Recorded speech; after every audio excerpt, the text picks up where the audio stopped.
Travel and Things in association with Sun Destinations, iconic destinations with amazing experiences, present In Conversation with.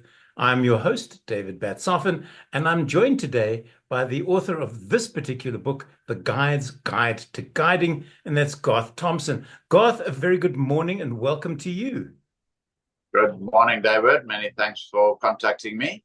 It's only a pleasure. I have always enjoyed this book, and I mean, this is not a new book. This has been out since. When was your first edition published? About 25 years ago. Wow. Okay. So my question is, has guiding changed? Do we still have these short pants, too tight t-shirt, bulging biceps, and hello, sweetheart, I'm your khaki fever delight macho guides? Not much at all these days. When I wrote the book 25 years ago, it was not uncommon to come across guides like this. However, these days, the guiding culture has changed dramatically, and you come across very few macho guides like this, which is brilliant for the industry. For people who don't know your history, Garth, take us back, tell us a bit about yourself and why you came up with this particular book. Okay, well, I began guiding 45 years ago, and it's been an absolute passion. I've been so fortunate and privileged to do a job like this in this incredible office outdoors, beautiful university that's open 24 hours a day, lectures going on all the time. We just have to be out there to get it, to attend the lectures day and night from the environment that's teaching you. And I've been fortunate to take thousands of people from all corners of the planet, the rich and the poor, and it's been an absolute pleasure of a lifetime's career. So about 25 years ago, having guided in many other countries in Africa, at that stage, I did come across a level of guiding that wasn't very strong as far as giving customer value for money. And so I decided to try and write a book, share many of the rules that I had broken. Something I'm not that proud of, but I've broken all the rules in that book. But to do a book for guides that didn't have to break all the rules that I had broken. And I have to say, nothing to do with the book, but I have to say the standard of guiding these days is changed dramatically all over Africa. And so encouraging to see that. If I had met Garth when he was 18, would that Garth have known what his life path would have been? Or were you ready to sort of go into a bank and wear a suit and tie for the rest of No, if you had met Garth when he was 3, 5, 7, 10, 15, that's all I ever wanted to do. Really? I suppose when I was that age in the 60s, I was born in the 50s, but there weren't guides. There were hunters, but I wanted to be like many young men growing up in Southern Africa. I wanted to be a game ranger. However, by the time I started getting into my late teens, becoming a game ranger in what was then Rhodesia, going into Zimbabwe wasn't really a great option because of joining a government department. So guiding had just started then. There was only in Zimbabwe about 5 lodges in the entire country. And by the time I got my professional guide's license, I think I was the 5th person in the country to get it. So guides were not common at all. Hunters were very common. And it was, people used to say to us, the hunters and parks guys, do you really take people around and show them birds and trees? And so it was looked on as a little bit of a pansy type employment, as opposed to being a rugged hunter or national parks guy. But you can see what it's evolved into. Incredible, especially, we used to get guests in the early 80s that would come and want to just see the big five. And then there'd be somebody in the vehicle who was keen on birds. And the big five people and the bird people sort of clashed because the big five people didn't want to sit looking at every LBJ along the way. So then I would take these bird people out after brunch on a private couple of hours just looking at birds. And when we got back, the big five people would say, "Hey, yeah, like, where have you guys been?" And we'd explain it. And then on the next few outings, they would lift their binoculars and see what beauty there is in any bird. And interestingly enough, they'd come back the following year and they'd say, "Oh, look, we bought," there was only really two bird books in those days, Robert's Book of Birds and Newman's Birds of Kruger National Park. And they'd say, "Oh, look, we bought a Robert's Bird Book and we joined the Bird Society." And so it snowballs. People would do the same with trees, and they'd join the Tree Society and they'd come with their Coates Palgrave and they'd say, "Can we go on a special birding drive?" And we don't necessarily want to go and see lions and leopards and things like that. So the culture of the guest has also changed dramatically in that they are happy to see all sorts of things, from butterflies to birds to trees. And that's how it should be, Garth. You know, you were talking earlier about hunters and guides, and I've been on a vehicle only once with a hunter, and it was the weirdest experience because we stopped at a herd of impala. I was looking at them because I think impala are beautiful. They're ignored because there's so many of them, but they are beautiful. And I'm looking at the beauty, and he's going, "That ram, if only the horns were just a tad longer." And I'm going, "No, come on, we're not sitting here." Which I have to say, for modern day guests, international guests, it's repulsive for them to have somebody talking about how many inches. And looking on it as a trophy. It's a trophy. I have to say it's oil and water. There are not many guides I've come across who've become excellent hunters, and not many hunters that have become excellent guides. So they are very different professions. So let's talk about this, because I've been in an incident like this where we had a flat. I offered to help the guide. I said, "Where is your spare?" He said, "Under the vehicle." I said, "No, it's not." And we had to wait an hour and a half for somebody to find us because we were in a dead spot. And then not only that, there was a wheel spanner, but you cannot lift a Land Cruiser on a bottle jack. You need a high lift jack, and he didn't have one of those either. The upside is the family that was on the vehicle with me, I've remained in contact with them, and we exchange photographs from other reserves and other stories. They look for a guide to have that happen. It's hugely embarrassing. It is. There's no reason for it.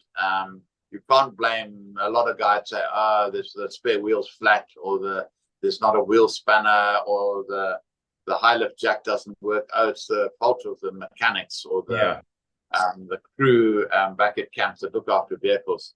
Half an hour before a guide goes out, he's got to check that he's got enough fuel, that he's got his spanners, he's got his bird book, his tree book, all his reference books. He's got his cooler box all sorted out. He's got his pumped up tire. He's got to hit his tire. He's got to check his jack. He's got to make sure no one borrowed his wheel spanner, because people pay an absolute fortune these days on safaris. It's one of the most expensive holidays you can have on the planet. And if you're going out in the afternoon at 4 o'clock, which I think is far too late anyway, but most safari activities leave it around 4 in the afternoon. And within half an hour, you get a flat tire and you don't have a spare, or you don't have a wheel spanner, then you're going to wait around for, like you said, an hour and a half. Well, by the time you get it sorted out, it's time for sunset. Yeah, it's game drive over. Wasted an entire afternoon for people that have paid a lot of money to be there, and they might only be there for 3 nights, and you've wasted like 1/3 of the afternoon safari activities. Yeah. And then they blame it on the mechanic at the camp, but it's nobody to blame except the guide. Except the guide. I'm glad you mentioned afternoon safaris. I've never quite understood this.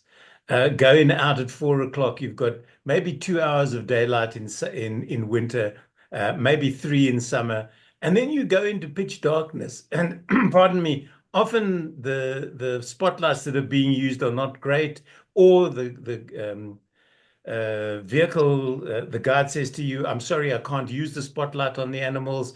We have to use a red spotlight. And then you've got no sighting if you're a photographer, because a red spotlight just gives you black and white images. You can't do color in it. It doesn't work. So I've never understood why you don't go out at like 3 o'clock, 2:30, and then you come Yeah. back after sunset. There's one, Yes. I don't know if they still do it, Garth. They go out after breakfast in the morning. So you wake up, you have a leisurely breakfast, then you go out and you're out for the entire day. You come back late afternoon, you've had lunch out in the bush, sundowners, you come back just before sunset or around sunset, you've had the most exquisite day out, and you're not like, oh, I had to get up at 4 o'clock in the morning to see it. Yeah. Well, there's all sorts of options. So an all-day safari activity for me is very productive. However, I've done many of them in the past. And a lot of people can't take being in a vehicle for 8 to 10 hours. And Right. It's quite exhausting. And if the roads are bad and they're being thrown around in the vehicle for 8 to 10 hours, and by the time the wildlife viewing gets really good in the late afternoon, they're exhausted and they're sort of just yearning to get back to camp. A lot of camps these days, you leave at dawn, you have a light snacky breakfast around the fire at dawn in the dark, and then you leave at dawn and come back for brunch at around 11. So you've had a good 4 or 5 hours out in the morning, which I think is great. You come back, have your brunch, have your siesta. But a lot of camps, when I go to these camps with guests traveling around various parts of Africa, when I arrive there, they say, listen, we meet for tea at 4 and we leave shortly after. Well, a lot of guides who've got bored with their jobs and lost the shine of taking guests out, they mess around and have another cup of tea, and they leave at 4:30, 4:45. And then there's a number of places, and this really gets me going, is you're driving around and you've left at 4:30, and then half an hour before sunset, the guide stops at a water hole somewhere, and he gets out his cooler box. And I must say, in Southern Africa or South Africa, there's some pretty good wines and sparkling wine, and he gets out 10 different wines and all the beers and the gins and the mixers and the snacks, and sets up the sundowner setting half an hour before sunset. Well, I mean, this is some of the richest light you can have on a safari activity. And here you are messing around. You're not paying to go on a safari activity to go and drink and enjoy sundowners. So there's too much time wasted on the focus of having a sundown and having a drink, just because the guide doesn't like driving around that much. And it's easier, less pressure to find wildlife by now having a sunset and sundowner and talking and all of that. So when I am in a vehicle with guides who want to stop, just say keep going, half an hour before sunset, and I've had some of them want to stop 1 hour before sunset, set up this whole scene. So it just depends on the guide. They mustn't lose the focus that the people are coming out, some of them for a once in a lifetime holiday. Some of them can't afford to come a second time. Yeah, and they want to see maximum wildlife in the short time that they're there. And it's like you or I coming from Africa, wanting to go on a skiing holiday, and we want to ski. We don't want to necessarily go and sit in the village and drink hot chocolate, have drinks and things like that. We want to ski, and so snow in Africa is lots of wildlife, and that's what people want to do. So I'm not that keen on leaving at 4 o'clock in the afternoon. I normally try and leave at least by 3:30, and going on to the night activities. So then you go along until sunset. You get out, have a drink or two, and then when it's dark, you drive back to camp. Now, this red light story is very interesting. You talk about having the red light at night on the animal. Well, these days with digital, there is no color at night anyway. So when you've got a leopard in the red light and you're taking a photograph with the red light, you can easily, when you get back to your laptop, you just convert that red into a black and white photograph. And so there you've got your black and white leopard. Some camps these days, they do go from the red light and quickly put on a white light with a diffused filter. So Correct. The main reason is, David, is if I shine 1 million candle power spotlight in your eyes, and most of these spotlights these days are around 1 million candle power, it's going to blow your eyeballs. I hear what the torch in your face. So now you're talking about the animals that are being preyed upon and the predators, and you're putting 1 million candle power without a filter into their eyes. And I just don't think it's right. And so I don't think that your photograph is more important at night than the animal's visibility. So when you see these camps that have red filters, they really care about the animal's well-being. And so look, if the guide knows, if the guide knows what he's doing, you can bounce light off the ground onto an animal that you're not shining in its eye. But just to get back to your sundowner thing, I've been out on morning drives with guides where I go, stop, it's a sunrise, that's the image I want. And it's right here. And then the guide will go, no, I know a better spot. And I'm going, to get to the better spot. The sun is already up in the air and gone. It's an important thing. There's a guide when you say stop, because you're sitting in the back of the vehicle. I'm not even talking about a sunset. I'm saying about you see a frame of a dead tree or a bird in the tree or an animal in a position. And then the guide doesn't like being told what to do by the guest or anybody. And so he carries on another 15 meters and then he stops.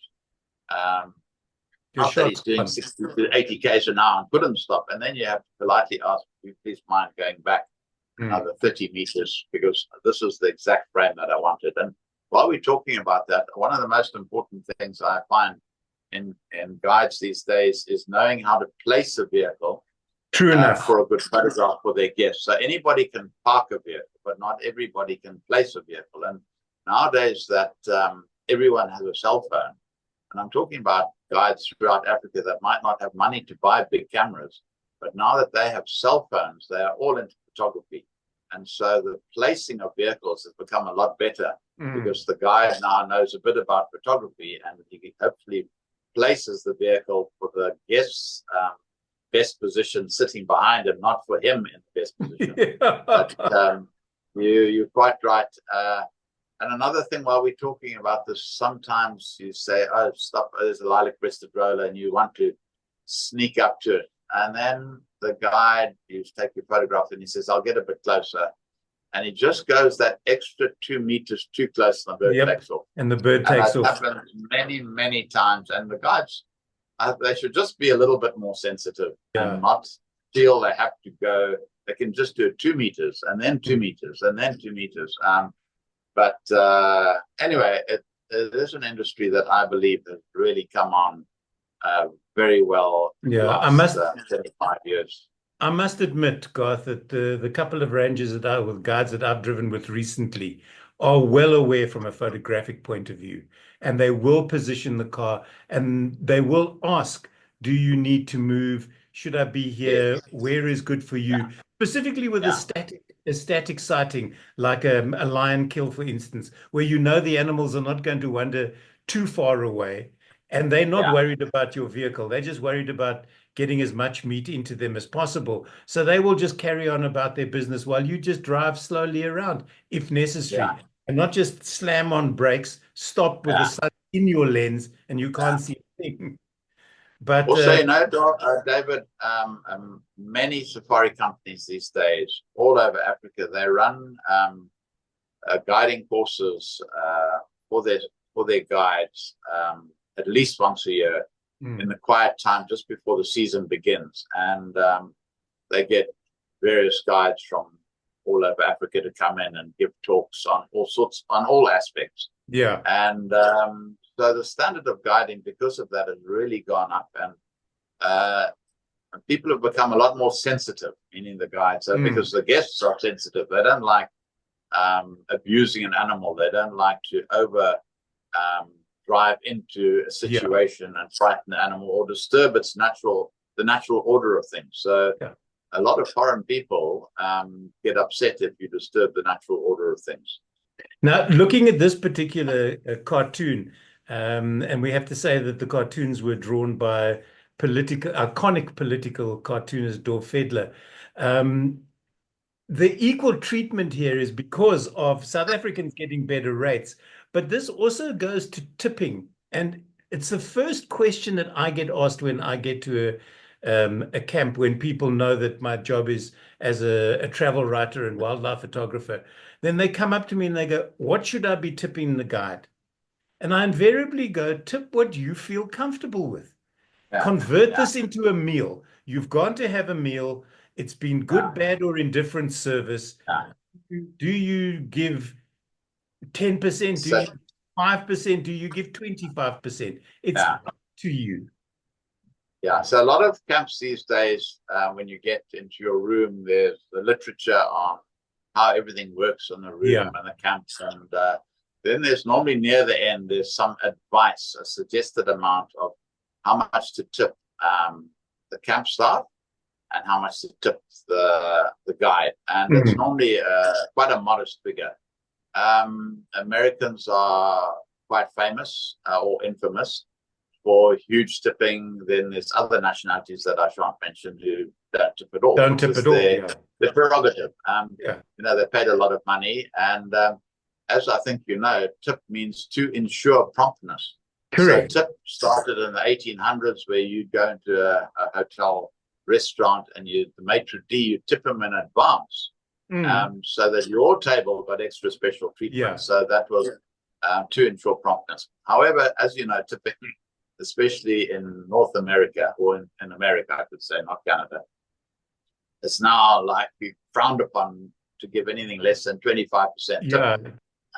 So Americans do tip very generously, but a lot of guides can fall into the syndrome of just guiding for big tips. And it's also sometimes the fault of the employers. A lot of employers say, "Oh, well, you get big tips, so I'm only going to pay you 150 US a month or 300 US a month, and the rest of which is completely wrong." I don't think you should ever work towards tips. And if you get a tip, it's something that you're just very fortunate to have. But a lot of guides, and I'm talking about in East Africa, where there's a different guiding culture, they pressurize the animals. That's why you get 40 vehicles around a cheetah, and because they think if they get in closer and they guess, they're going to get a bigger tip. So tip appropriately, people. That's what I think appropriately. That's something that you have to feel pressurized over. Sorry, we obviously got an intruder, but it is something that's really open to abuse. And like you said, people should only tip if they feel they've been given very good service. But sadly, a lot of people feel intimidated, even if they've had bad service, by not tipping. They feel they have to tip even if they got bad service. Now, you mentioned this earlier, this particular image that we're looking at. When people go out on a walk, I think that bend in the back now of those two back of the guests in this cartoon are there because they do that with their cell phones. That's the problem. You walk like that every day, all day. So I've been walking in the floodplains of the Lower Zambezi Valley, Mana Pools, and also on the Zambian side in Lower Zambezi National Park, where it's some of the most beautiful woodlands in Africa. No undergrowth, big alberta trees, mahoganies, and teeming with animals. and you're walking in this pristine beauty with animals all over the show. And you turn around and everyone's looking at the heels of the people in front of them, which is how people walk, because they walk to see where they're walking. Yeah, not to see what's around them. No, and so I try to, and other guides do this. Before you start your walk, I say, have a look down at the ground and what can you see? And they look down. And then I said, now lift your head and look, there's a completely different world out there. And so ask them to try and, while they're walking, to memorize what's coming in front of them with their head up. Yeah. And then they can see all the incredible things around them. Sometimes the guide can overwalk the guests, and after 3.5 to 4 hours in the blazing heat, their heads do hang naturally. But it is always then you can stop for a sundowner. What's that? Sorry. Then you can stop for a sundowner. Yeah. But yeah, so most people walk and look on the ground. And it's very sad. We miss 80% of what's around you. This is the unfortunate thing. Garth, we're running out of time, would you believe? This is what happens when I get a guest on that I'm really enjoying chatting to, and all of a sudden a little clock pops up and goes, you're running out of time. Okay. Now, we did mention this is the original that goes back 25 years. But now you have a new version out. This is the 3rd edition of the book. The 3rd edition, yes. And it is available on Amazon for a whole $21.95 American cents. And interestingly enough, of course, Amazon is now in South Africa. So the book is available once more. But seeing it's a guide's guide to guiding, do you recommend that guests read this before they go on safari and then go, no, I'm sorry, Mr. Guide, Garth Thompson says you shouldn't be turning left at a mapani tree because culturally you can only turn right. And then the guide goes, oh, okay, I know what book you've read, so let me be very careful. I wouldn't want my book to ever be something that a guest tells a guide, listen, this is what you should be doing and shouldn't be doing. The book was really written for guides to treat their guests in the best possible manner. It's not a book to show you what a kudu spoor looks like or what a Warburg's eagle looks like. It's a book that's purely on how to treat your guest, guiding etiquette, and how to get into the industry and how to get the most out of it, and how to give your guests the best safari possible. And so, of course, there's many guests that read the book, but it's aimed at guides to give their guests the best safari experience possible and not to break all the rules that I had to break. Yeah. Well, just going back, sorry, Dov, there. So I just Googled it before we came online, and there is an electronic book that's $21. And then there is the book that can be bought in hard copy for various prices. So the reason that I like the electronic copy, which doesn't really help in the field that much, but these days most bird apps are on your phone anyway, is that you don't have to cut down any trees for the paper. You don't have to have all the ink and the chemicals in that. You don't have to fly the book to all corners of the world in its hard copy. And so I think an electronic copy is very environmental friendly. Great stuff. It doesn't harm the planet any more than we're already doing. The book, Guide's Guide to Guiding, it's written by Garth Thompson, who's been my guest this morning once again. It was published originally by Jacana, and go out. Still is. And the copy online is has a green front cover. So look out for that. It's the same book, just refurbished a little bit. Garth, as always, it's been great to talk to you. And I look forward to one day actually meeting you and sitting down and talking about the elephant incident, which we haven't spoken about today, because that is a full 40 minutes in its own right. And one day maybe. Right. You take care. Thanks so much for joining us on In Conversation With. My guest today, Garth Thompson. The book is The The Guide's Guide to Guiding, published by Jacana and available on Amazon. I'm David Batsoff, and until the next time, thanks for joining me.